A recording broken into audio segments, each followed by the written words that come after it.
অধিকারী বক্তা, সুমিষ্টভাষী তরুণ বক্তা, ঐতিহ্যবাহী ভাষাঞ্চল কেন্দ্রীয় জামে মসজিদের সম্মানিত খতিব হাফেজ মাওলানা মুফতি জাহিদ হাসান আশরাফি দামাত বরকাতুল আলিয়া মাহফিলের এই পর্যায়ে গুরুত্বপূর্ণ নসিহত পেশ করছেন হাফেজ মাওলানা মুফতি জাহিদ হাসান আশরাফি দামাত বরকাতুল আলিয়া।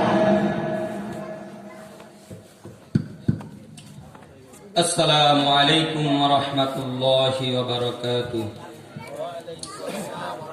الحمد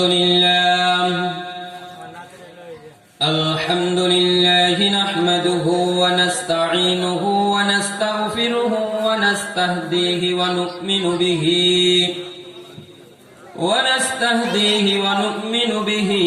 ونتوكل عليه ونعوذ بالله من شرور أنفسنا ومن سيئات أعمالنا. من يهده الله فلا مضل له ومن يضلله فلا هادي له. ونشهد أن لا إله إلا الله وحده لا شريك له ولا وزير له ولا نزير له ولا زد له ولا ند له ولا مثل له ولا مثال له ولا مزيل له ولا مشير له ولا معين له. ونشهد أن سيدنا وسندنا وإمامنا وشفيعنا وحبيبنا وحبيب ربنا وطبيبنا وطبيب قلوبنا ومولانا محمدا عبد الله ورسوله أرسله بالحق بشيرا ونذيرا وداعيا إلى الله بإذنه وسراجا منيرا.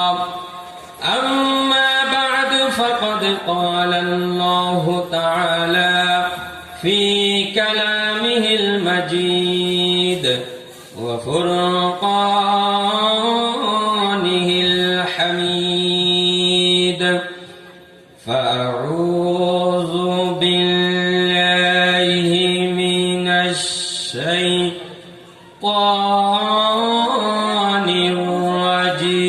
الرجيم. بسم الله الرحمن الرحيم. وإذ قال لقمان لابنه وهو يعظه يا بني لا تشرك بالله إن الشرك لظلم عظيم. وقال النبي صلى الله عليه وسلم أول ما يحاسب به العبد يوم القيامة الصلاة أو كما قال عليه الصلاة والسلام. درشل برشبك اللهم صل على محمد وعلى آل محمد كما صليت على إبراهيم وعلى آل إبراهيم إنك حميد مجيد. اللهم بارك على محمد وعلى آل محمد كما باركت على إبراهيم وعلى آل إبراهيم إنك حميد مجيد.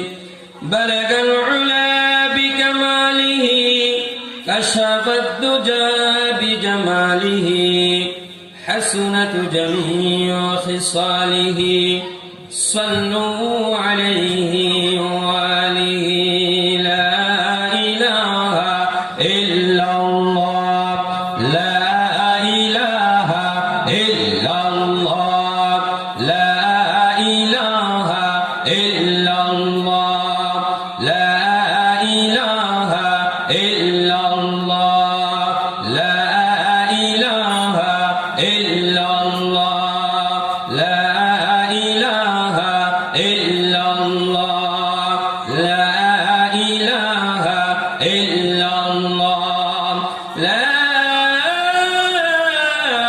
إله إلا الله محمد رسول الله.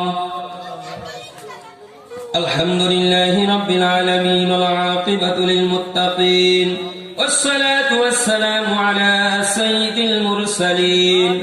ربنا ظلمنا أنفسنا وإن لم تغفر لنا وترحمنا لنكونن من الخاسرين. ফেলে না দিও মাওলা, ফেলে না দিও, গুনাহ যত করেছি আমরা ক্ষমা তুমি করিও। বান্দা সে বন্দেগি নাই শেষ করিলাম জিন্দেগি, আখিরাতের বিচার দিনে পাপীদের উপায় কি?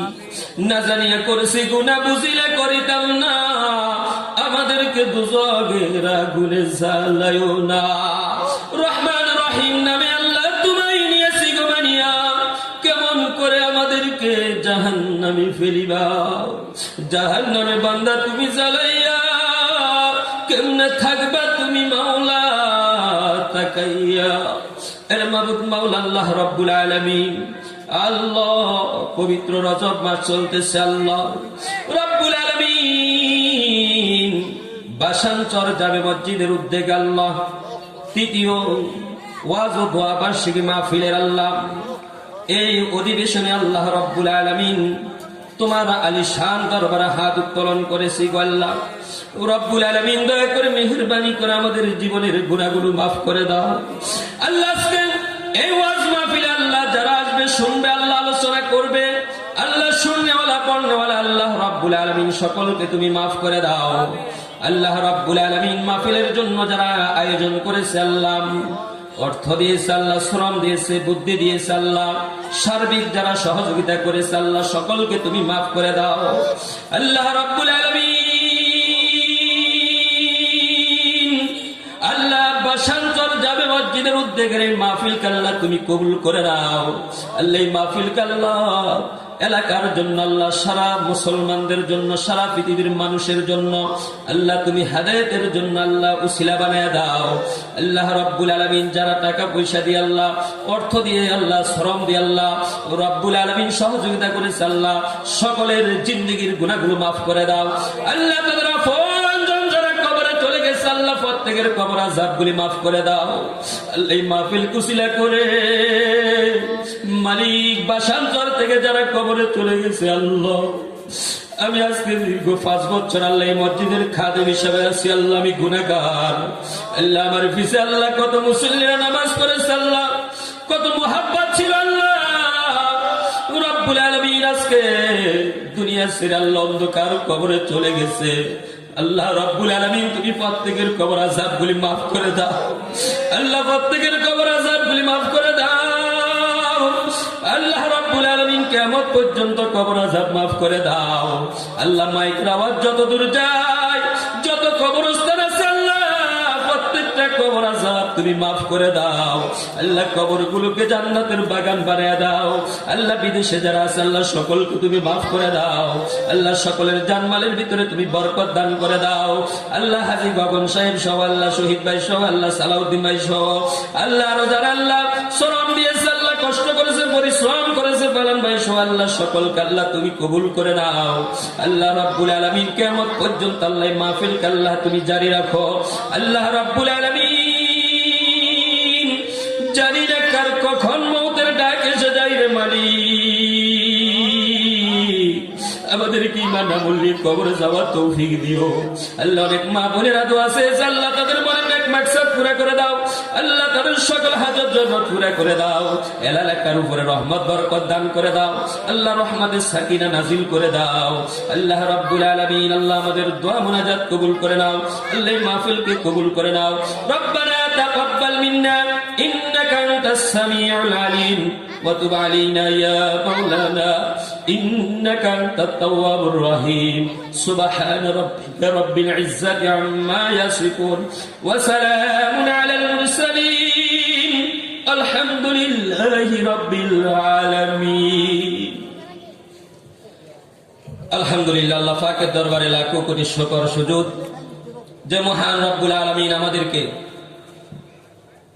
এই ভাষাঞ্চর জামে মসজিদের উদ্যোগে তৃতীয় বার্ষিকী ওয়াজ ও দোয়ার মাহফিলে আল্লাহ রাব্বুল আলামিন আমাদেরকে আসার বসার সুযোগ তৌফিক যোগ্যতা যে মালিক আল্লাহ আমাদেরকে দান করেছেন, সে মালিকের দরবারে দিল থেকে জবানকে কালিমাতুশ শুকর আদায় করে আলহামদুলিল্লাহ। আরো জোরে আওয়াজ দিয়ে বলি আলহামদুলিল্লাহ। আমরা এই মাহফিলের আয়োজন করতে পেরে খুশি না বেজার? সবাই খুশি তো? প্রত্যেক বছর এখানে মাহফিল হবে এই ভাষাঞ্চর জামে মসজিদের উদ্যোগে, এটা আমরা সবাই চাই ইনশাআল্লাহ। এখনো মাইকের আওয়াজ যতদূর যাচ্ছে আমি দৃষ্টি আকর্ষণ করে বলছি, রাস্তাঘাটে দোকানে পাটে যে যেখানে আছেন এই জান্নাতের সামিয়ানার নিচে চলে আসুন। এটা আজকে একটা জান্নাতের বাগান। এটা কি ভাই? জান্নাতের বাগান। এই জান্নাতের বাগানে যারা আসবে তারা রহমতের সাকিনার নিচে অবস্থান করবে। সুবহানাল্লাহ। চতুর্পাশে ফেরেশতারা বেষ্টন করে রেখেছে। যেখানে জিকিরের মজলিস হয় ওই জায়গায় চতুর্দিকে ফেরেশতা বেষ্টন করে রাখে। এই জন্য এখনো যারা বাহিরে আছি আমরা রহমতের সামিয়ানার নিচে চলে আসি। হে যুবক, তোমরা রাস্তাঘাটে ঘোরাফেরা না করে ওয়াজের প্যান্ডেলে চলে আসো।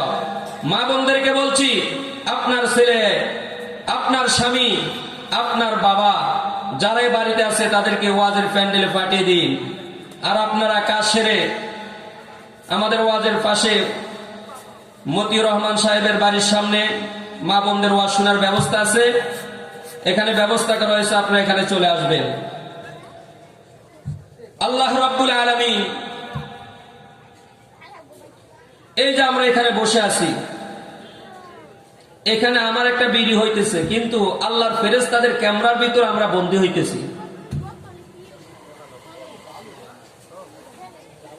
এই যে আমরা শুকর আদায় করলাম, খুশি হয় কে ভাই? জোরে আওয়াজ দিয়ে বলেন কে খুশি হয়? আরো মুমিনের আওয়াজে বলেন কে? আমাদের মালিক কে? আমাদের হায়াতের মালিক কে? আসমানের মালিক কে? চন্দ্রের মালিক কে? সূর্যের মালিক কে? চাঁদের ভিতরে আলো দিল কে? চন্দ্রের ভিতরে আলো দিল কে? আল্লাহু আকবার। আচ্ছা মানুষ বলল দেখি রাত্রি কেন কালো, চাঁদ সূরজ কোথা হতে পেল এত আলো? ঠিক না? আচ্ছা মানুষ বলল দেখি রাত্রি কেন কালো, চাঁদ সূরজ কোথা থেকে পেল এত আলো? পশু পাখি কয় না কথা, মানুষ কেন কয়? পশু পাখি কয় না কথা, মানুষ কেন কয়? বলো বলো বলো মানুষ এসব কেমন করে হয়? ঠিক না? দুধ কেন এত সাদা, মরিচ কেন ঝাল, আমগুলো শখ পাকলে আবার কেমনে হয় তা লাল? কে করে? জোরে বলেন কে করে? আমরা মানুষ বাস করি ভাই এই দুনিয়ার রঙে, হাতের রেখা আর চেহারা মিলে না কারো সঙ্গে। ঠিক কিনা? আর মিলে না বিদ্যা, আর মিলে না বিদ্যা আঙ্গুলের টিপ। কি বলেন ঠিক কিনা? এই যে ফিঙ্গার প্রিন্ট নাই, একজনের ফিঙ্গারের সাথে আরেকজনের ফিঙ্গার প্রিন্টের মিল হয় না। এগুলা কে করেন? একজনের চেহারার সাথে আরেকজনের মিল হয় না, একজনের কণ্ঠের সাথে আরেকজনের কণ্ঠস্বরের মিল হয় না। সবকিছু কে করেন? আরো জোরে বলেন কে করেন? মুমিনের আওয়াজে বলেন কে আমাদের মালিক? কে?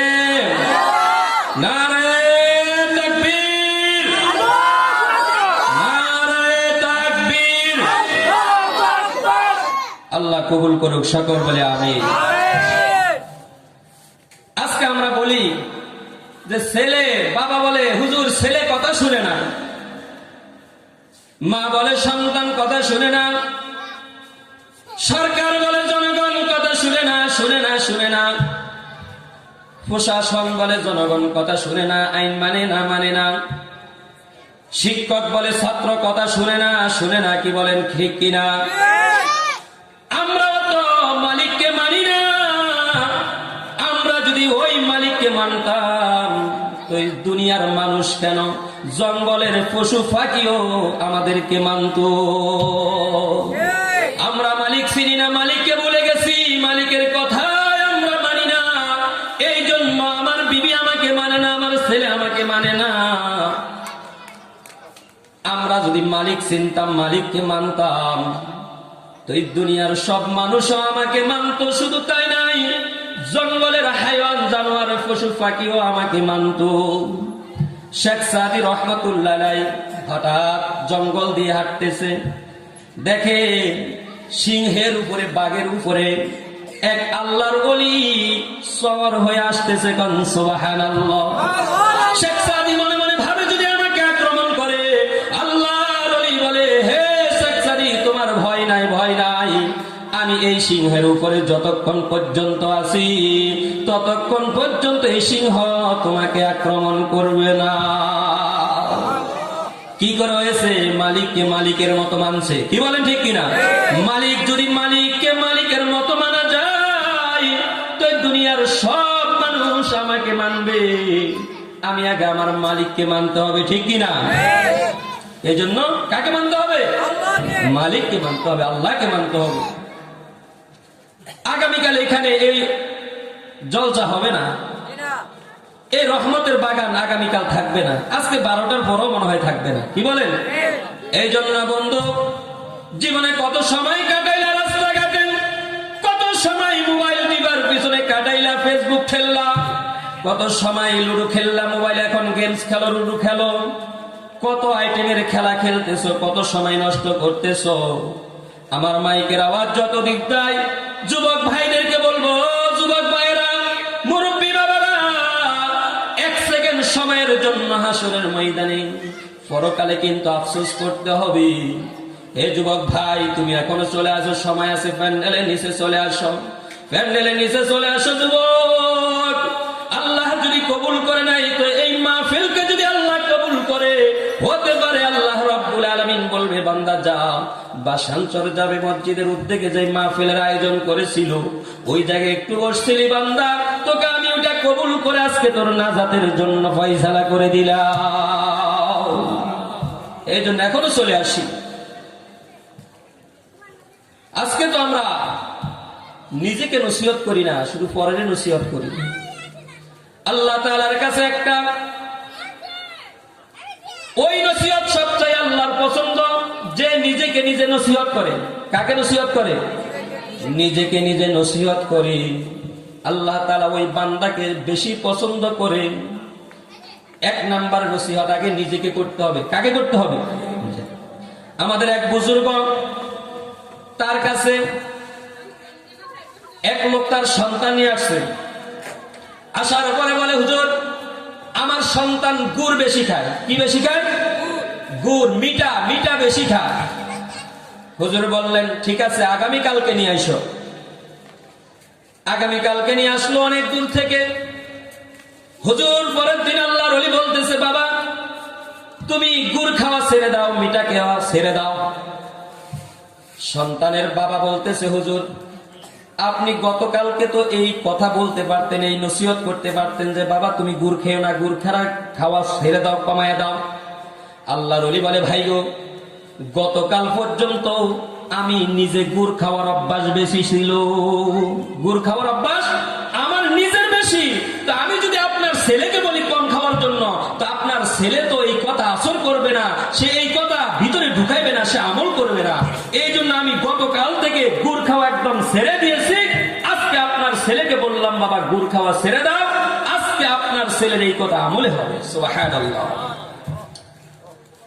হযরত লোকমান নিজেকে নিজে নসিহত করেছেন। এবং একদিন এমন হাজার হাজার মানুষ হযরত লোকমানের বয়ান শুনে, যাকে আল্লাহ তাআলা হিকমত দান করেছিলেন, দুনিয়াতে যত নবী পাঠাইছে, পয়গম্বর পাঠাইছে, আল্লাহ সবগুলা সুন্দর। যেই যুগের নবী পাঠাইছে ওই যুগের সবচেয়ে সুন্দর মানুষ ছিল ওই যুগের পয়গম্বর। কোন সুবহানাল্লাহ। আল্লাহ তাআলা কোন কালো মানুষকে নবুয়তি দেয় নাই, কিন্তু একজন মানুষকে আল্লাহ তাআলা কালো মানুষকে নবুয়তি দিতে চেয়েছিলেন। তিনি হলেন হযরত লোকমান। কোন সুবহানাল্লাহ। আল্লাহ তাআলার কুদরতি দিল কিভাবে জয় করেছে, আল্লাহ কিভাবে তার উপরে রাজি আর খুশি। আল্লাহ তাআলা তাকে দুইটা জিনিস দিতে চেয়েছিলেন, একটা নবুয়ত আর একটা হিকমত। কালা মানুষকে আল্লাহ কাউকে নবুয়ত দেয় না, কিন্তু এক ব্যক্তিকে পছন্দ করেছিলেন, হযরত লোকমান। উনি হিকমত নিলেন, জ্ঞান ভান্ডার নিলেন। এই হযরত লোকমান একজন রাখাল ছিলেন, কীতদাস ছিলেন। হঠাৎ একটা ওয়াজের ময়দানে হাজার হাজার মানুষ তার বয়ান শুনতেছে, আলোচনা শুনতেছে। তার ওই রাখাল, তার এক বন্ধু বলতেছে, হে লোকমান, তুমি কি সেই রাখাল না যেই রাখাল একই মালিকের ছাগল চড়াইছি, একই ময়দানে আমরা ছাগল চড়াইছি? হযরত লোকমান বলে, ভাই তুমি চিনেছো, আমি সেই লোকমান। কোন সুবহানাল্লাহ। ভাই রে, তুমি এত বড় মর্তবার মালিক কিভাবে হইলা? কিভাবে তুমি এত মর্তবা অর্জন করলা? আল্লাহ কিভাবে তোমাকে এত বড় উপরে উঠায় দিল? হযরত লোকমান বলে, আমি জীবনে কিছু পণ করেছি। কি করেছি? জীবনে কিছু পণ করেছি, প্রতিজ্ঞা করেছি, ওয়াদা করেছি যে আমার জীবনে আমি চোখের গুনাহ কোনোদিন করব না। কিসের গুনাহ? আমার জীবনে আমি পণ করেছি, আমার জীবন চলে যাবে, তারপর আমি চোখের গুনাহ করব না। 2 নম্বর আমি পণ করেছি, আমি জবানের গুনাহ করব না, জবান দ্বারা মিথ্যা বলবো না, গীবত, চুগলখড়ি এগুলা কিছুই করব না, জবানের হেফাজত করেছি। 3 নম্বর আমি আমার লজ্জাস্তরের হেফাজত করেছি। কোন সুবহানাল্লাহ। আমি এই পণ করেছি যে আমি জীবনে এগুলা করব না। আল্লাহ তাআলা আমার এই পণগুলাকে আল্লাহ তাআলা কবুল করেছেন। কোন সুবহানাল্লাহ। সেই হযরত লোকমান তার সন্তানদেরকে বলতেছে, আমরা তো সন্তানদেরকে নসিহত করি না, এটাও আল্লাহ তাআলার পছন্দের একটা গুণ। আল্লাহ তাআলা এটা পছন্দ করে। কেউ যদি তার সন্তানকে নসিহত করে, কাকে? সন্তানকে নসিহত করে। আমরা তো জীবনে আমার সন্তানকে আমরা নসিহত করি না, এটা আল্লাহ তাআলার বড় প্রিয়, আল্লাহ তাআলা বড় পছন্দ করে। হযরত লোকমান তার সন্তানদেরকে নসিহত করেছিল, আল্লাহ তাআলা এটা পছন্দ করে। কোরআনে রেকর্ড করে দিয়েছেন, হযরত লোকমানের নামে একটা সূরা আল্লাহ তাআলা কোরআনে নাযিল করে দিয়েছেন। 1 নম্বর নসিহত লোকমান করতেছে, ওয়া ইয ক্বালা লুকমানু লিবনিহি ওয়া হুয়া ইয়াইযুহু ইয়া বুনাইয়া লা তুশরিক বিল্লাহ, ইয়া বুনাইয়া লা তুশরিক বিল্লাহ ইন্নাশ শিরকা লাযুলমুন আযীম। বলে, হে সন্তান, হে বেটা, জীবনের একটা পণ প্রতিজ্ঞা, জীবনে কোনো দিন তুমি শিরক করবা না। কি করবা না? জীবনে কোনো দিন শিরক করবা না, কারণ এটা জুলমুন আযীম, বড় গুনাহ, মারাত্মক গুনাহ। কারণ শিরক আল্লাহ তাআলা পছন্দ করে না। শিরক যারা করে তাদেরকে আল্লাহ মাফ করে না। কি করে না? মাফ করে না। যারা আল্লাহর সাথে কাউকে শরীক করে, আল্লাহর সাথে তাকে শরীক করে। আল্লাহর নবী বলেন, হে সাহাবীরা, এক আল্লাহর বান্দা একটা মাছির কারণে জাহান্নামে চলে গেছে, আবার আল্লাহর এক মুমিন বান্দা মাছির কারণে জান্নাতে চলে গেছে। কোন সুবহানাল্লাহ। সাহাবীরা আরজ করলেন, ইয়া রাসূলুল্লাহ, ইয়া হাবিবাল্লাহ, ও আল্লাহর নবী, কিভাবে মাছির কারণে জাহান্নামে চলে গেল, মাছির কারণে জান্নাতে চলে গেল? আল্লাহর নবী বলেন, এক জালেম বাদশা ছিল। কি বাদশা? জালেম বাদশা ছিল। রাস্তার পাশে মূর্তি বানায়া ওই জালেম বাদশা ওইখানে লোক নিয়োগ করেছে, তার প্রতিনিধি নিয়োগ করেছে, যে যারা এই রাস্তা দিয়া যাবে তারা এই মূর্তির নামে কিছু মান্যত করে যেন যায়, মূর্তির নামে মান্যত করে যেন যায়। ওই রাস্তা দিয়ে এক আল্লাহর বান্দা যাইতেছে, উনি ছিল মুমিন। কি ছিল? মুমিন। বলতেছে, হ্যাঁ তুমি কোথায় যাও? মূর্তির নামে কিছু মান্যত করে যাও। আমি মুমিন, আমি কালেমাওয়ালা। কয় তাহলে ঠিক আছে, মূর্তির নামে না দাও, তাহলে মূর্তির নাকে যে মাছি, কি একটা মাছি বসাছে, তুমি মূর্তির নামে ওই মাছিটা মেরে দাও। মুমিন বান্দা মনে মনে ভাবলো, একটা মাছি মূর্তির নামে যদি মাইরা যায় তাহলে আর কি হবে? যদি এটাও না করো তাহলে তোমাকে কতল করা হবে, হত্যা করা হবে।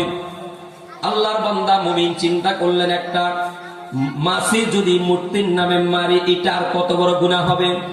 আল্লাহর নবী বলেন, এই যে মূর্তির নামে একটা মাছি মাইরা সে শিরক করলো, কি করলো? শিরক করলো। এই শিরক করার কারণে সে জাহান্নামে চলে গেল। আল্লাহর নবী বলেন, সাহাবীরা ওই রাস্তা দিয়া আর এক মুমিন যাইতেছে। ওই মুমিন ব্যক্তিকে ওই ব্যক্তি বলতেছে, মূর্তির নামে কিছু দিয়ে যাও। না আমি মুমিন, আমি মুসলমান।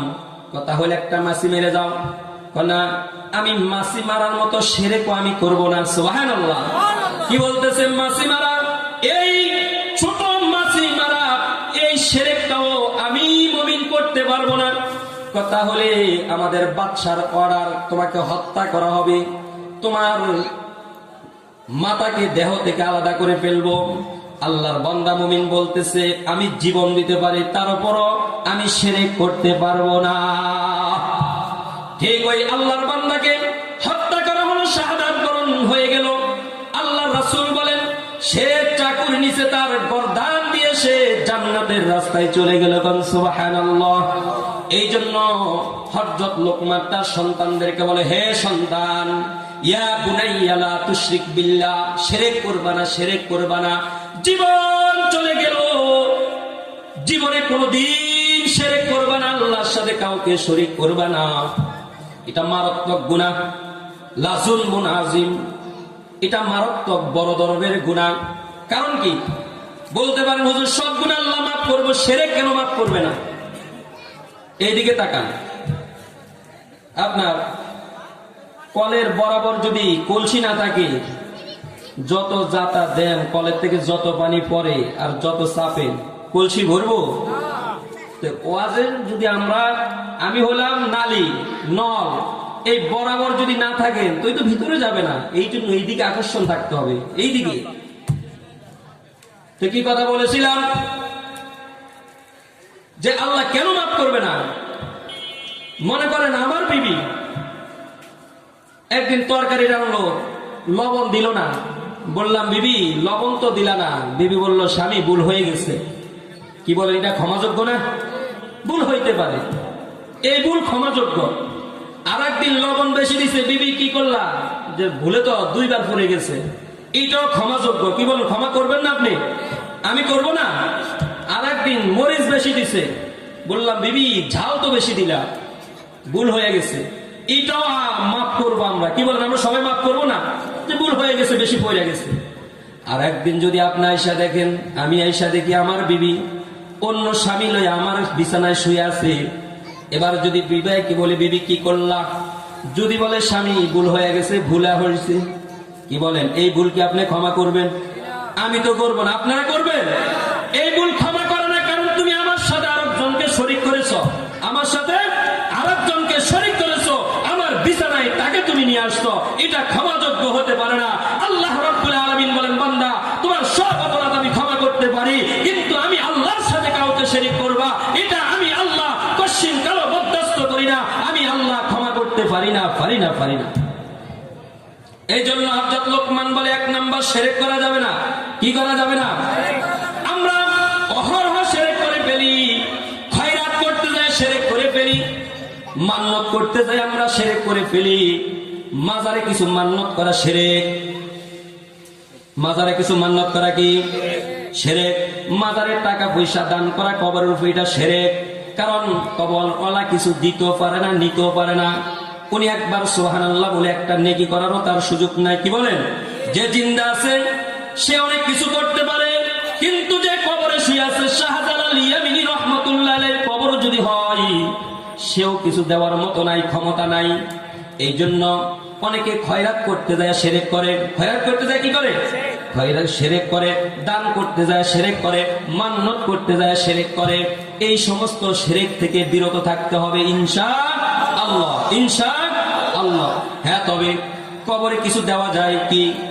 যদি পারেন তাকে সালাম দেন, হে ভাই তুমি আমার আগে চলে গেছো, আমি আসতেছি পরে, আমি আসতেছি, তাকে সালাম দেন।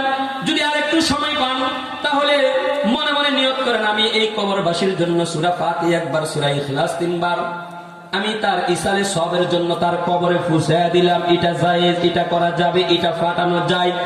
কিন্তু আপনি গরু দিলেন, খাসি দিলেন, টাকা দিলেন, কাকে দিলেন, কোথায় দিলেন? কবরবাসী তো যে শুয়ে আছে সেইগুলা কিছুই নিতে পারে না, কিছুই ভোগ করতে পারে না। এই জন্য এই সমস্ত শিরক থেকে বিরত থাকতে হবে।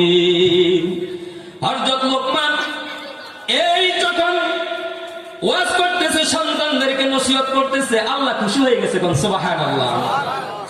আল্লাহ তাআলা তারপরে বলে ওয়াসাইনাল ইনসানা বিওয়ালিদাইহি, হে দুনিয়ার মানুষেরা, অন্য আয়াতে আল্লাহ নসিহত করে, এই জায়গায় হযরত লোকমানও নসিহত করেছেন।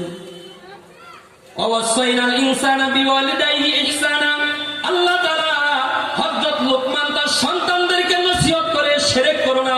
আল্লাহ তাআলা খুশি হয়ে বলতেছে, দুনিয়ার মানুষেরা, সন্তানেরা, মা বাবার সঙ্গে তোমরা বেয়াদবি করো না, মা বাবার খেদমত করো। কার খেদমত? মা বাবার খেদমত করো। আল্লাহ তাআলা অন্য আয়াতে বলেন, ওয়া ক্বাদা রাব্বুকা আল্লা তা'বুদু ইল্লা ইয়্যাহু ওয়া বিল ওয়ালিদাইনি ইহসানা। আল্লাহ তাআলা বলেন, ওয়া ক্বাদা রাব্বুকা আল্লা তা'বুদু, আমি আল্লাহর গোলামি করার পর, আমি আল্লাহর দাসত্ব করার পর, আমি আল্লাহর গোলামি করার পর তারপরে তোমরা তোমার মা বাবার আনুগত্য করো, খেদমত করো, সেবা করো। আল্লাহর সিদ্ধান্ত। কার সিদ্ধান্ত? আল্লাহ সিদ্ধান্ত দিয়েছে যে আল্লাহর গোলামি করার পরে মা বাবার খেদমত করো। মা বাবার খেদমত করলে মা বাবা খুশি, আল্লাহ খুশি। কে খুশি? আল্লাহ খুশি। মা বাপ সন্তুষ্ট, আল্লাহ সন্তুষ্ট। বাইজিদ মুস্তামি আমরা ঘটনা শুনেছি। বাইজিদ মুস্তামি রহমাতুল্লাহ আলাইহি অনেক দূর থেকে মাকে পানি দিয়ে, মাকে পানি পান করায়া, মার দোয়া নিয়ে বড় আল্লাহর ওলি হয়ে গেছে। কি বলেন, ঠিক কিনা? ওই যুগে আল্লাহর আর এক বান্দা, নাফরমান হারুন নামে আল্লাহর এক বান্দা, ওই হারুন নামে বান্দা মার সঙ্গে বেয়াদবি করে জাহান্নামী হয়ে গেল। হযরত বাইজিদ মুস্তামি রাহমাতুল্লাহ আলাইহি হজ করলেন। হজ করার পরে আল্লাহকে বলে, আল্লাহ এই বছর কার কার হজ কবুল করেছো? আল্লাহ কাকে বলতেছে? আল্লাহকে বলতেছে, মালিক কার কার হজ এই বছর কবুল করেছো? আল্লাহ রাব্বুল আলামিন ইলহামের মাধ্যমে জানিয়ে দিয়েছেন, হে বাইজিদ, সকলের হজ কবুল করেছি, এক জালেম নাফরমান বান্দার হজ কবুল করে নাই। সে সাফা মারওয়া ওই দুই পাহাড়ের মাঝখানে সে অবস্থান করেছে। বাইজিদ মুস্তামি রহমাতুল্লাহ আলাইহি চলে গেলেন, যা দেখে তার পাও নাই, হাত নাই, মাটিতে গড়াগড়ি কাটছে। বলে, ভাই রে, হে হারুন, তুমি এই জায়গায় কি করতেছ? তোমার হাত কোথায়, পা কোথায়? আমার হাত পা। ভাই রে, আমার মা জীবিত থাকা অবস্থায়, আমার মা জীবিত থাকা অবস্থায় একদিন রাগ বশত হয়ে আমার মাকে আমি হাত দিয়ে থাপ্পড় মেরেছি, পাও দিয়ে লাথি মেরেছি। যখন আমার মা দুনিয়া থেকে চলে গেল, তখন বুঝে আসলো, হাইরে, জনম দুঃখিনী মার সঙ্গে কি বেয়াদবি করলাম। আজকে তো মা দুনিয়ায় নাই। আমি যখন আমার দিলের ভিতরে ঢুকলো, আমি তো বড় অন্যায় করেছি, অপরাধ করেছি। বাইজিদকে হারুন বলে, হারুন ডাক দিয়ে বলে, বাইজিদ, আমার মা দুনিয়ায় নেই, যে হাত দিয়ে মাকে আঘাত করেছি, ওই হাতটা আমি আমার পায়ের নিচে রাইখা একটা টান দিয়ে আমার দেহ থেকে আমি ছিঁড়ে ফেলেছি। বাইজিদ দেখো না, এই যে পাও নাই, পাও দিয়ে লাথি মেরেছি, আমার এই পাওটা আমি দেহ থেকে আলাদা করে ফেলেছি। যেই পাও দিয়ে মাকে আঘাত করেছি, আমি আর এই পাও রাখবো না। বাইজিদ এবার ডাক দিয়া বলে, হারুন, তুমি এই জায়গায় ঘোরাঘুরি খাচ্ছ কেন? তো এই জায়গায় আল্লাহ কত জালেমদেরকে আল্লাহ তাআলা ক্ষমা করেছে, কত জালেম এই জায়গায় আল্লাহর কাছে মাপ পেয়েছে, এই জন্য আমি এই জায়গায় আল্লাহর কাছে ক্ষমা চাইতেছি। বাইজিদ আল্লাহর কাছে ডাক দিয়া বলে, মালিক, মার সঙ্গে বেয়াদবি করেছে, অন্যায় করেছে, বুঝতে পারে নাই। মালিক এখন বুঝতে পেরেছে, এখন আফসোস করতেছি। তার দেহ থেকে হাত বিচ্ছিন্ন করলো, পাও বিচ্ছিন্ন করলো। আল্লাহ তুমি তাকে মাফ করে দাও। আল্লাহ এলামের মাধ্যমে ডাক দিয়ে বলে, ভাইজিদ, আমার এই নাফরমান বান্দার জন্য তুমি আমার কাছে দোয়া করো না। আমার এই নাফরমান বান্দাকে আমি মাফ করব না। এই নাফরমান বান্দাকে হাসরের ময়দানে তার মা যদি তাকে ক্ষমা করে তো আমি আল্লাহ মাফ করে দিব।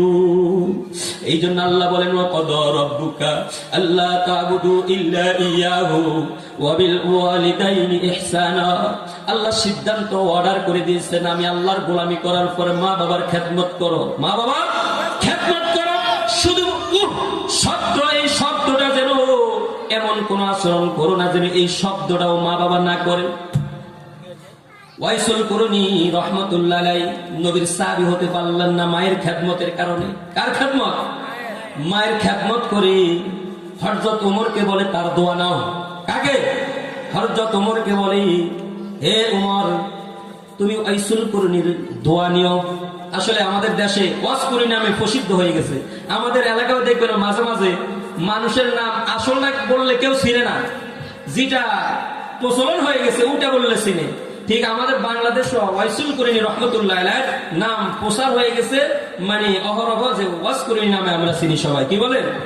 উনি মায়ের খেদমত করে কত দামি হয়েছে যে ওমরকে বলে তুমি তার কাছ থেকে হকের দোয়া নিও। সুবহানাল্লাহ। আমার সময় কম, আমি ওইদিকে আর যাব না যেহেতু সময় কম। তাহলে কার খেদমত করতে হবে? মা বাবার। কার কার মা অথবা বাবা দুইজনের একজন আছে বা দুজন আছে? একটু হাত উঠায় দেখি। নারায়ে তাকবীর।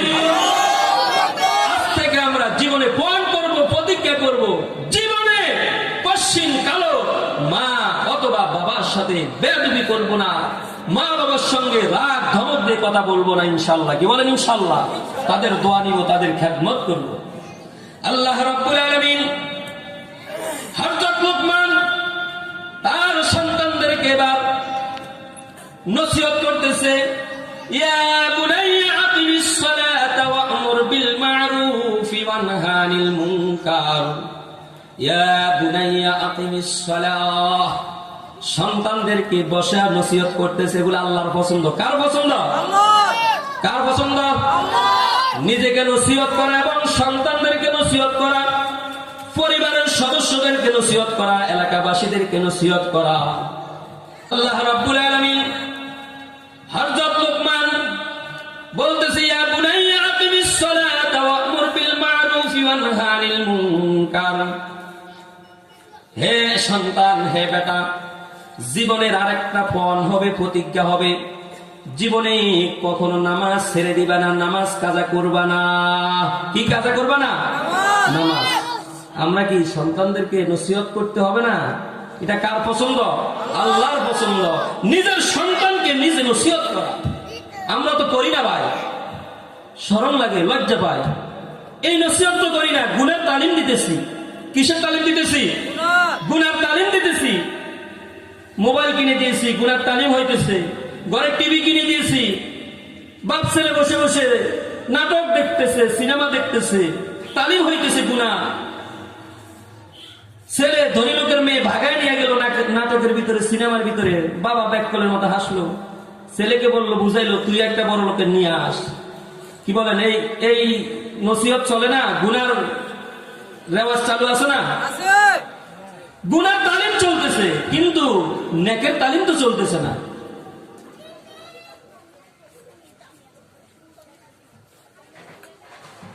এই জন্য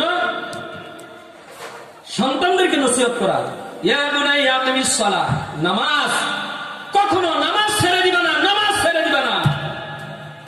আজকে তো আমরা বলি কাজের জন্য নামাজ পড়তে পারি না, দোকানদারের জন্য নামাজ পড়তে পারি না, আমি রিক্সা চালাই নামাজ পড়তে পারি না। আরে মিয়া, কত সময় তো কাজে ব্যয় করতেছি, নামাজ পড়ার সময় বুঝি আমরা পাই না। আল্লাহর এক ওলি আবু আম্মার নামে আল্লাহর এক বুজুর্গ বাজারে রাজমিস্ত্রির জন্য গেছে। রাজমিস্ত্রি যাওয়া লোকদেরকে জিজ্ঞাসা করে, ভাই রাজমিস্ত্রি আছে কিনা? বলতেছে, ওই যে এক কোনায় একজন ভালো মানুষ, ভালো রাজমিস্ত্রি বসে আছে, একজন বৃদ্ধ মানুষ বসে বসে কোরআন তেলাওয়াত করে। কোন সুবহানাল্লাহ। রাজমিস্ত্রি বাজারে যাইসা বাজারে বসে কি করে? কোরআন তেলাওয়াত করতেছে। কি তেলাওয়াত? কোরআন। এবার বলতেছে যে ভাই তুমি কি রাজমিস্ত্রি কাজ করো? জি। আমার কাজ করবা? আবু আম্মার রহমতুল্লাহ বলে করতে পারি, শর্ত আছে। কি শর্ত? এখনকার যুগে বাজারের মূল্য 2 টাকা। কয় টাকা? 2 টাকা। আমাকে 1 টাকা দিবেন। সুবহানাল্লাহ বলবেন না? কয় টাকা দিবেন? 1 টাকা। আর আমার শর্ত, আজান দিলে আমাকে নামাজের জন্য সময় দিতে হবে। আমার ইস্তেঞ্জা, গোসল, হাজতের প্রয়োজন আছে, পবিত্রতার প্রয়োজন আছে, আমাকে সময় দিতে হবে, নামাজের সময়। আল্লাহর ওলি আবু আম্মার বলে তোমার প্রস্তাব আমি রাজি। সুবহানাল্লাহ। কেউ আমরা তো এত অবসর দোকানে বৈশা কত গল্পজন করি, কত মানুষ আজান শুনে মসজিদের পাশ থেকে চলে যায়। না, এটা জীবনের পণ হতে পারে না। বলতেছে ইয়া বুনাইয়া আকিমিস সালাহ, নামাজ ছেড়ে দিও না, ওয়া'মুর বিল মারুফ, সৎ কাজের আদেশ করো। এটা আমাদের ভিতরে আছে। আমাদের আর আগের যুগের সাহাবীদের ঈমান কত পার্থক্য দেখেন। আমাদের সৎ কাজের আদেশ যদিও থাকে, অসৎ কাজের বাধা আমরা করি না। আমরা বাধা।